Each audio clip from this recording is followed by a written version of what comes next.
Hey everybody, 𝐓𝐸 here, and my students like to coach Joe. Guess what my passion is? To help teens reach their maximum potential. And of course, along this journey comes this important aspect of empowering parents with as much information that is out there.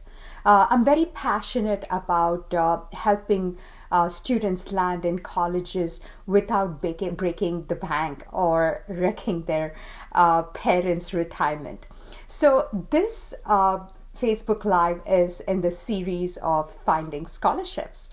And during my research and talking to people, I came across a lot of scholarship myths, a lot of misinformation or sort of beliefs that really are not true. And I just wanted to address them head on and provide strategies as to how to overcome the difficulties that are in the scholarships. So stay tuned.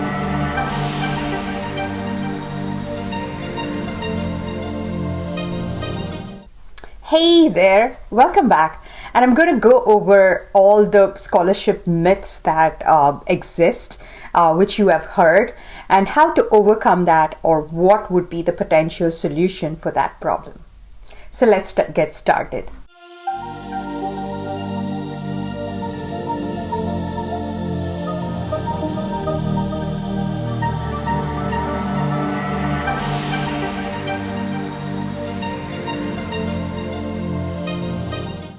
So let's get started. What are the top scholarship myths that are out there?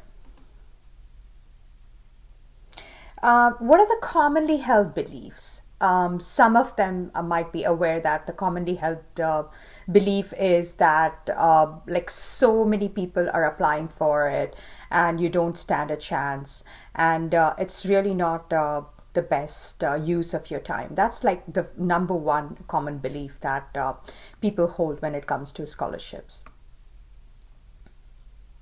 So let's get started with going over like how much scholarship is out there, or really what are the opportunities that are out there before we even start planning. So basically, in millions, or in numbers, there are about 2.7 million scholarship opportunities, and there are $19 billion that are available for grants. So if you see here, there is really a pile of money, or there is a lot of money that has been earmarked for scholarships. So it's always good to incorporate the plan of applying for scholarships in your college timeline. So let's split the myths from the facts. It's always good to address the myths head on and get an answer for it. Otherwise, it's just going to linger in your head forever. So the myth number one is your student should be searching for scholarships during their senior year.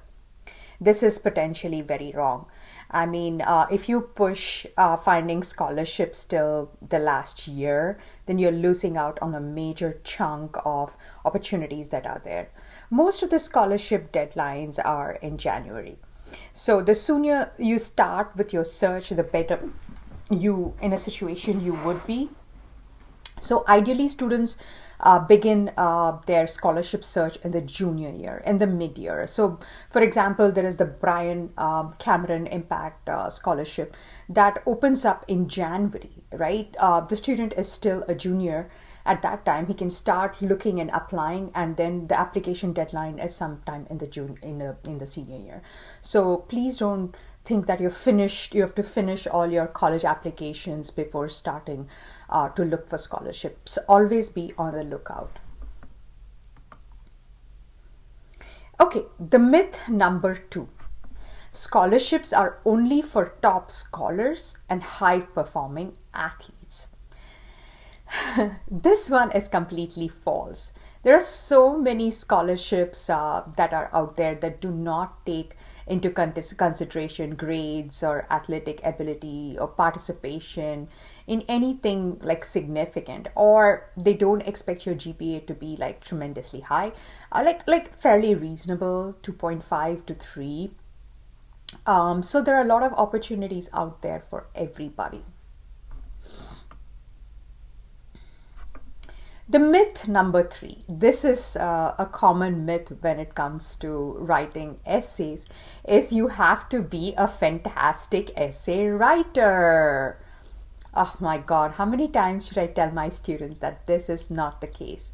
Often it's more about what you write than what is actually in your head or what is written. But it's always good to follow the instructions and address the essay question, which is more critical than being an excellent creative writer, right? What's the point in being an expert creative writer if you're not emotional enough, or you don't convey the hard truths or facts when it comes to the scholarship writer? So I'm just going to bust this right here, is you don't need to be a great essay writer to submit for scholarship applications.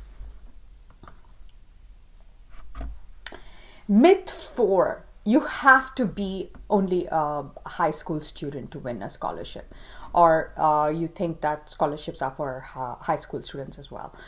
This is not true. Even undergrad students apply for scholarships, like my son is still applying for them. And there are also opportunities for graduate students, and also at the elementary and middle school level. I know of a scholarship, I can't remember the name, which pays for a private school. So that's something that you can take in the middle school as well. So it is not true that scholarships opportunities are just for high school students. Myth number 5, the scholarship awards are so small, and so they're not worth putting in that effort of applying. I mean, let's be honest. What is small? I mean, any money that you can get is good, right?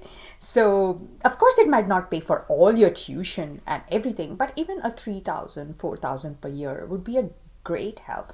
Like, instance, you have to travel to your campus. It will go for your flight tickets, your books, your living expenses. There are a lot of scholarships that students have that pay for the meal plans and everything. Anything adds up for college. So please do not feel like any kind of scholarship is too small a money. Just apply. Like, even if it's for like 1,000 or 2,000, when you apply for like 5 of them and win, it's like 5,000, right? You cannot just say, oh, it's too small, it's not worth my effort, and not try for it. Okay, myth number 6. Scholarships are mostly made towards minorities or those who need financial aid, right? I mean, that's the common concept. Oh, you have to be an African American to get a scholarship, or a Hispanic, or a Native American, or something like that. But that's not true.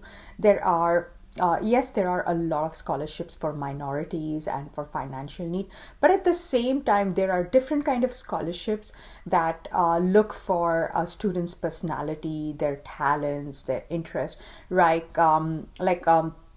There's so many scholarships out there, like the Cameron Impact, the Fulbright, the Texas Access, UPenn's Ben Franklin scholarships that actually look for a student's personality, interest, community service, empathy, their contribution. So there are many scholarship out there, and please don't think that they are restricted only for minorities. Now, 7th, I hear this students saying this all the time. Oh my God, Coach Joe, the competition is so intense. Is it really worth applying? Oh, I have so much to do, but do I still need to go and apply for it? I say, yes, of course. Yes, there is competition. And there's so many of these that Of course, they are also in the same boat and they're also thinking like you. So you take charge, make sure you take the time to appropriately answer the question, read the rules, apply correctly, right? So there's a very small percentage of applicants who are extremely diligent, who are extremely driven, and they look out for scholarships and keep submitting. And your parents themselves can be good project managers who can keep like a spreadsheet of deliverables and sort of help students with the deadlines instead of being a nag or a constant being saying, did you do it, did you do it, did you? Instead, like, make it into a spreadsheet, like remind them of when a scholarship is due. And I also teach my students how to write a supreme essay or a community essay. It's like you have one template of essay that you write and you reuse it or you regurgitate it in different places. And that's what I'm going to talk about in my essay webinar on December 14th as to how to reuse your webinar. Like, the first and foremost thing is to come up with your story or profile. Once you've got that nailed down, applying is secondary, right? So hang in there. Okay, the 8th myth. You find like looking for scholarships is like it takes forever. You're almost ineligible for 90% of what is out there. So how to find the good scholarships? So that was a problem that I wanted to address head on, is to look for scholarship that my students can be eligible for and applying it, right? So I do have a complete list of scholarships that are out there, which are private, full ride for international students, and also like how much merit aid a school has in their kitty. It's like open information.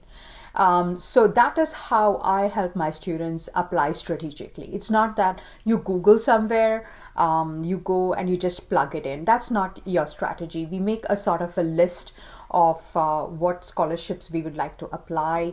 We put them in a plan. We look at their due dates. We look at their requirements and we build a profile. So yes, it's true that like most of the scholarships, it is like finding a needle in the haystack, but I have done that for you, which I do for my other students as well. So I do have a list that can be readily used for applying for scholarships. So, and again, this myth is also a little limiting, which is the scholarship application is a one-time thing. I mean, you think like, oh, it's like college admissions. I apply one and I'm done with. But if you see that it is something that you need to keep looking on every year, whether you're a high school senior, a college sophomore, or graduate, it's always good to look and apply for scholarships. Like, be on the lookout. Like you can come over to my webinar where I explain to you what are the local scholarships that you can look for and apply. So it's not a one-time thing. It's a continuous iterative process, right? So once you have all your ducks lined up, you have your profile created, you know what your community essay is going to be, your resume is done, then applying for them is like clockwork. You just rinse and repeat. Okay, so the final myth, and this is like the story that keeps going around all the time, is that billions of dollars in scholarship funds go unrewarded each year. This is not true, right? It's like complete hearsay. A few scholarships will go unrewarded, but I can tell you for sure that there are a lot of scholarships that get awarded. Yes, they do get awarded. There is a lot of competition in them to apply for them. So it's hardly true in certain scholarships that they go unrewarded. Got it? So that's not true. There are a lot of scholarships that are there that you can apply and get rewarded. And I use the data from scholarships.com to create this presentation.